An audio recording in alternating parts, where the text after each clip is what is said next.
I'm Elizabeth Love, and by the time I stepped into the Hudson Arts Center Gala in Chicago, I had already been erased from the memories of the people who were supposed to love me most. I adjusted the grip on the leash. At the end of it was Fowler, my Bedlington Terrier. With his fleecy white coat and tasseled ears, most people in this room probably thought he was a fashion accessory, a lamb-like dog to match a quiet girl. They didn't realize he was the only thing in this building that actually had my back. "Don't trip over your own feet, Elizabeth," Mom said. Her voice was like silk over a blade. She didn't look at me. She was too busy scanning the crowd for the city's elite. "And please keep that dog close. The last thing we need is Fowler shedding on a $5,000 suit." "He doesn't shed, Mom," I said. My voice was flat. Dad didn't even blink. He stood next to her, checking his watch with military precision. "Just stay in the periphery, Elizabeth. Jack is about to take the stage to represent the firm. This is his night. Let's not have any distractions." I looked over at Jack. My brother was standing near the champagne tower, looking every bit the golden boy. Harding, the CEO everyone was whispering about, had his arm over Jack's shoulder like they were kin. They all thought I was the failure, the one who crawled back to Chicago after my tech startup went dark.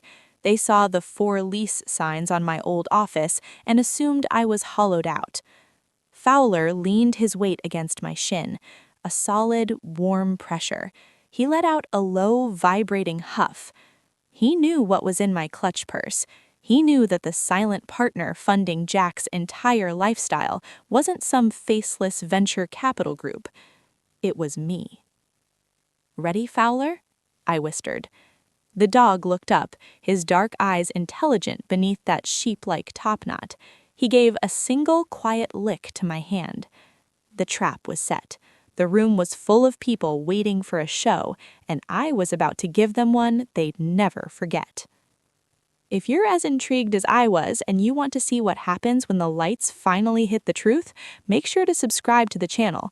There's so much more of this story waiting in the... I'm Elizabeth Love, and by the time I stepped into the Hudson Arts Center Gala in Chicago, I had already been erased from the memories of the people who were supposed to love me most. I adjusted the grip on the leash. At the end of it was Fowler, my Bedlington Terrier. With his fleecy white coat and tasseled ears, most people in this room probably thought he was a fashion accessory, a lamb-like dog to match a quiet girl. They didn't realize he was the only thing in this building that actually had my back. "Don't trip over your own feet, Elizabeth," Mom said.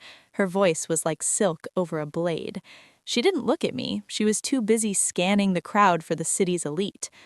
"And please keep that dog close. The last thing we need is Fowler shedding on a $5,000 suit." "He doesn't shed, Mom," I said. My voice was flat. Dad didn't even blink. He stood next to her, checking his watch with military precision. "Just stay in the periphery, Elizabeth. Jack is about to take the stage to represent the firm. This is his night. Let's not have any distractions." I looked over at Jack. My brother was standing near the champagne tower, looking every bit the golden boy. Harding, the CEO everyone was whispering about, had his arm over Jack's shoulder like they were kin. They all thought I was the failure, the one who crawled back to Chicago after my tech startup went dark. They saw the "for lease" signs on my old office and assumed I was hollowed out. Fowler leaned his weight against my shin, a solid, warm pressure. He let out a low, vibrating huff. He knew what was in my clutch purse. He knew that the silent partner funding Jack's entire lifestyle wasn't some faceless venture capital group. It was me. "Ready, Fowler?" I whispered. The dog looked up, his dark eyes intelligent beneath that sheep-like topknot. He gave a single quiet lick to my hand. The trap was set. The room was full of people waiting for a show, and I was about to give them one they'd never forget. The gala music was a low hum of violins that felt like needles against my skin. I moved toward the back of the hall, Fowler's paws clicking rhythmically on the polished marble. We reached the bar, a massive slab of white quartz where the important people gathered to talk about margins and acquisitions. "A glass of water," I told the bartender. "Just water?" a voice boomed behind me. I didn't have to turn to know it was Harding. He smelled like expensive cigars and unearned confidence. He was flanked by Jack, who was grinning like he'd already won the lottery. "She's pacing herself, Harding," Jack joked, throwing a pitying look my way. "Elizabeth has always been the cautious one. Isn't that right, Liz? Slow and steady?" "Something like that," I said, taking the water. Fowler didn't like Harding. The dog shifted his stance, moving his lean, arched body between my legs and the men. He didn't growl. Bedlington Terriers are too refined for that, but his gaze was fixed on Harding's polished shoes with a focused intensity. "Interesting dog," Harding said, looking down. "Looks like a lamb. Is he soft?" "He's faster than he looks," I replied. "Jack tells me you're looking for a new project since your last one folded. Maybe Jack can find you a spot in the archives. Data entry is honest work." Jack chuckled, patting his pockets. "Actually, Harding, I think I left my speech notes in the car.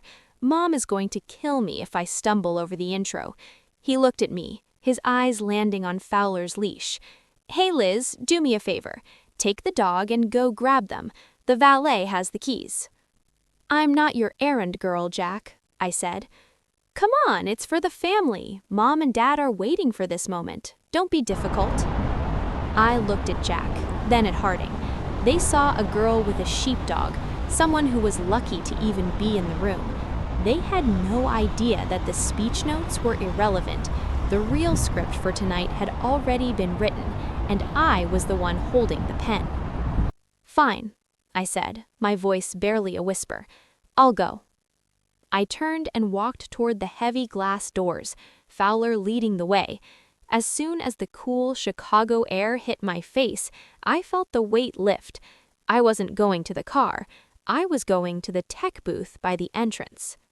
Fowler huffed, his tail giving a sharp, singular wag. He knew the plan had shifted. The side entrance was a maze of black cables and humming server racks. It was a stark contrast to the velvet-draped ballroom I'd just left behind. Fowler moved with purpose, his lean frame slipping between the equipment with a grace most people wouldn't expect from a dog that looked like a cloud. In the corner, a technician named Leo was staring at a bank of monitors. He didn't look up until Fowler nudged his knee. "Hey, Elizabeth, and hey, Fowler," Leo whispered. "You're cutting it close." "Jack's on in 10, I said, checking my watch.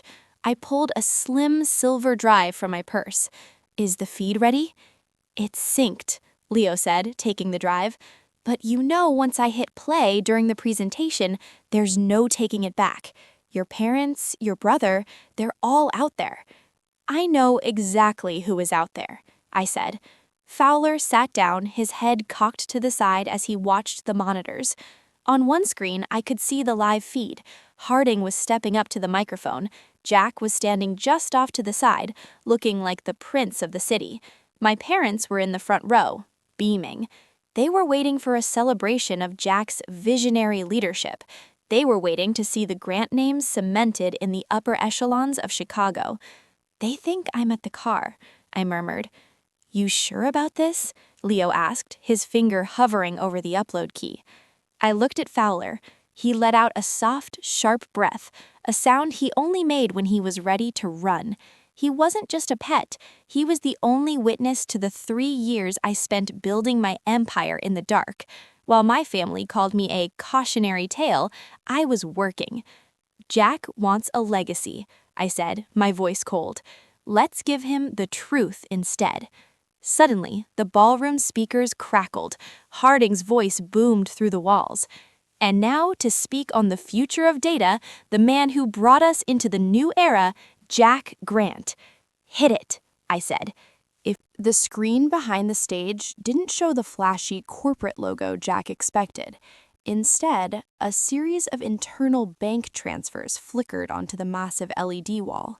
Numbers, dates, and a name that wasn't Jack Grant. I stood in the shadows of the tech booth, watching the monitors. In the ballroom, the cheering died instantly. "What the hell is this?" I heard Jack's voice crack through the open mic. On the screen, the highlights circled the funding source, Grant Catalyst Partners. Then, the document scrolled to the ownership breakdown. My name, Elizabeth Love, was at the top of the pyramid, 100% stakeholder. "Leo, keep it scrolling," I said. My voice was steady, stripped of any emotion. Fowler stood at my side, his ears perked toward the ballroom. He could hear the low roar of the crowd turning into a confused murmur. People were standing up, pointing at the screen. I walked out of the tech booth and back into the main hall. I didn't rush. I didn't hide.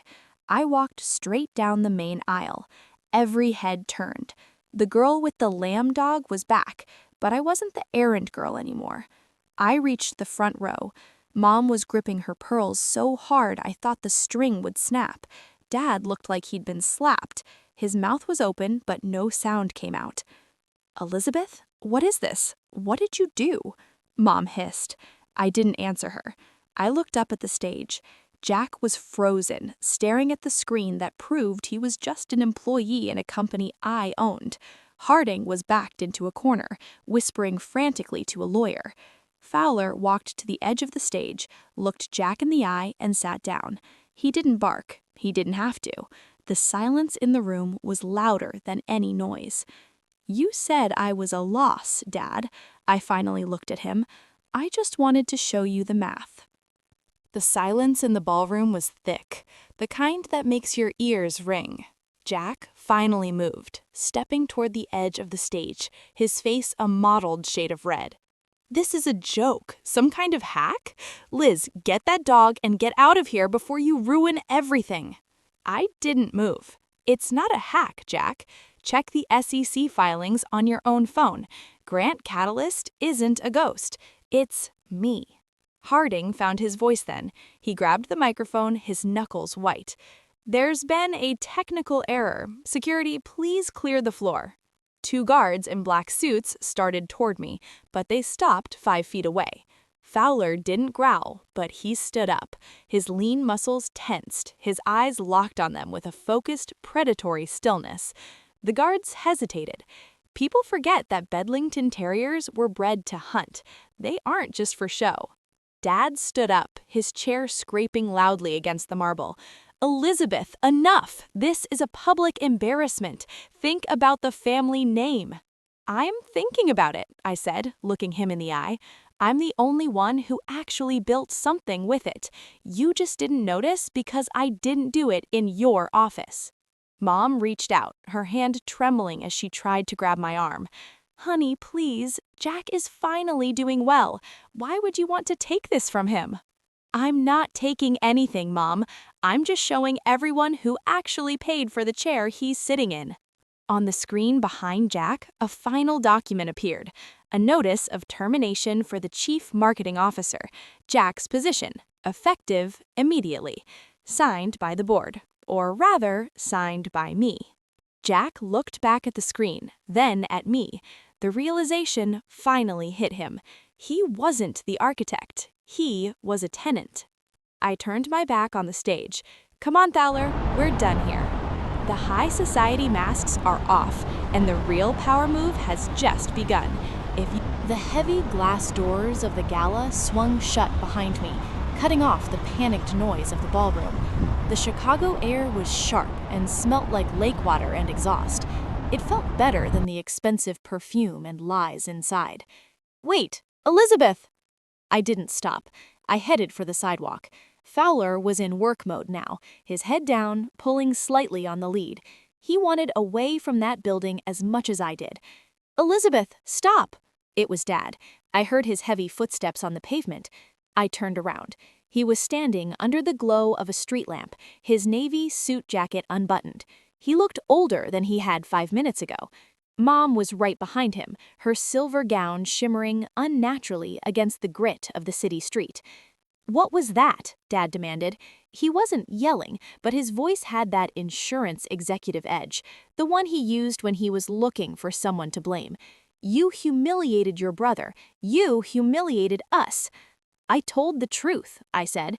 Jack told everyone he built Crest. He didn't. He barely managed the branding I approved from an anonymous email address. You lied to us, Mom said, her voice shaking. All those Sunday dinners, you sat there and let us think you were struggling. You let us worry. You didn't worry, Mom. You lectured. You told me to be more like Jack. Fowler moved between us, sitting squarely on the concrete. He looked at Dad, then at Mom, a low, warning huff vibrating in his chest. He could feel the heat coming off them. So what now? Dad asked, stepping closer. You own the firm? You're just going to fire your own brother in front of the whole city? I already did, I said. The paperwork went through when the screen changed. I didn't wait for a reply. I signaled a cab. As the yellow car pulled to the curb, I opened the door. Fowler jumped in first, taking up his spot on the seat like he owned the vehicle. I got in after him and didn't look back at the sidewalk. Where to? The driver asked. Away from here. Just drive. The cab dropped us off near the Chicago River. I needed to walk. The adrenaline was fading, leaving a cold, hollow space in my chest. Fowler sensed it. He didn't pull on the leash. He stayed perfectly synced to my stride, his shoulder occasionally brushing my leg. My phone was a brick in my purse, vibrating, glowing, dying. Calls from Mom, texts from Jack that probably weren't apologies. I ignored them all. I found a bench away from the streetlights. Fowler sat at my feet, his white coat almost glowing in the dark. He rested his chin on my shoe, a heavy, grounding weight. They still don't get it, Fowler, I whispered. I pulled out my phone and opened a private messaging app. I sent one text to Jalen, the CEO. The board meeting is at 8 a.m. Jack is out. We move forward with the acquisition. Jalen replied instantly. Copy that. You okay? I'm fine, I typed, just tired of the noise. I looked at the water. For years, I had played the part of the failed daughter. I had sat through dinners where they talked over me, where they treated my presence like a charity case. I thought that revealing the truth would feel like a victory. Instead, it just felt like a clean break. A shadow moved at the end of the walkway. I tensed. Fowler's head went up, his body stiffening into a point.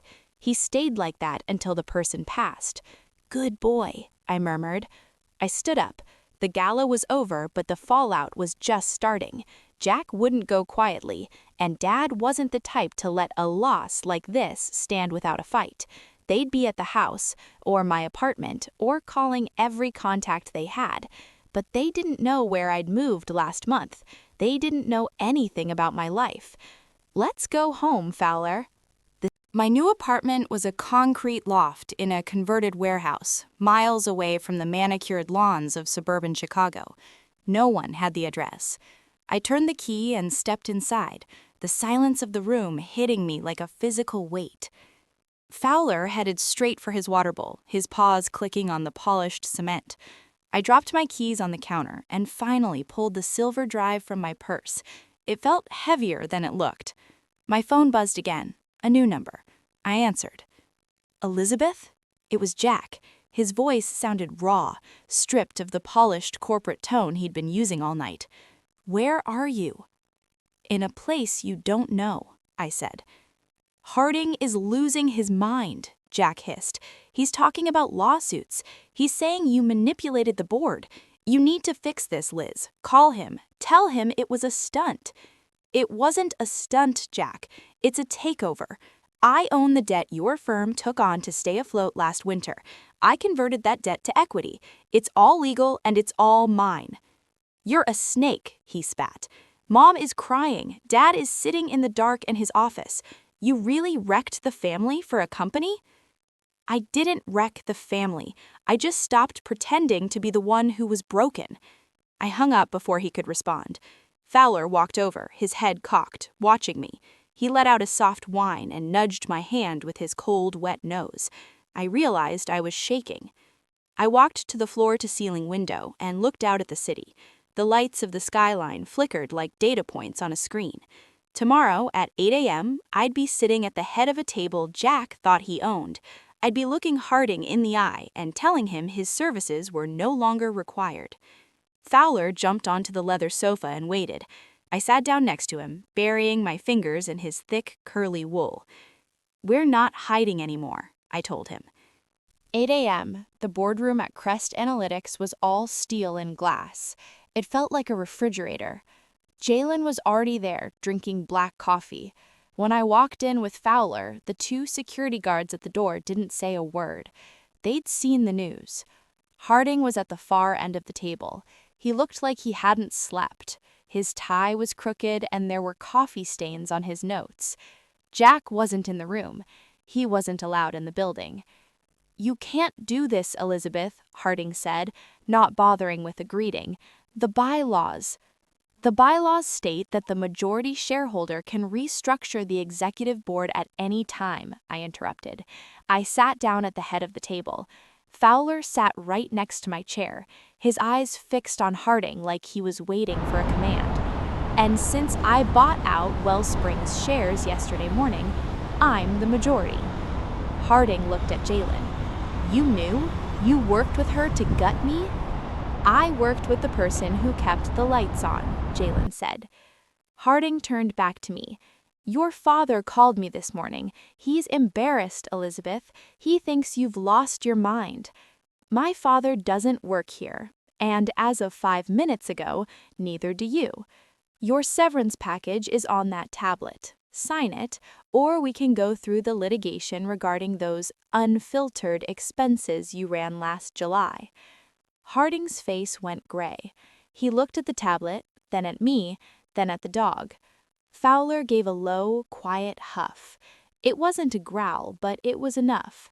Harding signed. He didn't say goodbye. He grabbed his briefcase and walked out, his footsteps echoing in the empty hallway.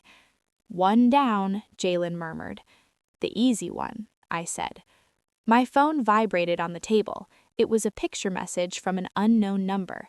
I opened it. It was a photo of my apartment building's entrance. The text read, "We're downstairs, Elizabeth. We aren't leaving until we talk." It was Dad. I looked at the screen, then at the door. They were relentless.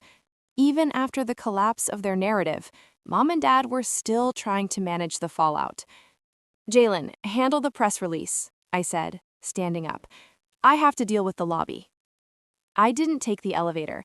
I took the stairs to clear my head, Fowler's claws clicking sharply on the metal treads. When I pushed through the heavy lobby doors, they were standing near the security desk, a united front in wool coats and expensive scarves. "Elizabeth," Dad said, his voice booming in the quiet marble space, "you will stop this nonsense and come home. We've spoken to Jack. There's a way to spin this so the family doesn't look like a circus." "It's not a spin, Dad. It's a transition of power." "You're being vindictive," Mom whispered, her eyes red. "All because we pushed you to be better? Is this how you thank us for the education, the house, the support? You supported a version of me that didn't exist. The second I failed, you looked through me like I was glass. Well, the glass is broken." Fowler moved forward, planting his feet firmly in front of them. He didn't move, but his gaze was steady, unblinking. He was a barrier they couldn't talk their way around. "Move that dog, Elizabeth," Dad snapped. "He stays, and so do I, but not with you. I have a board to run. Jack can come pick up his personal items from the bin at the loading dock." I turned my back on them and walked toward the elevators. I didn't wait for the shouting to start. I didn't wait to see the look on their faces. I just pressed the button and watched the silver doors slide shut, cutting off the sound of my father's voice calling my name. The office was quiet by 6 p.m.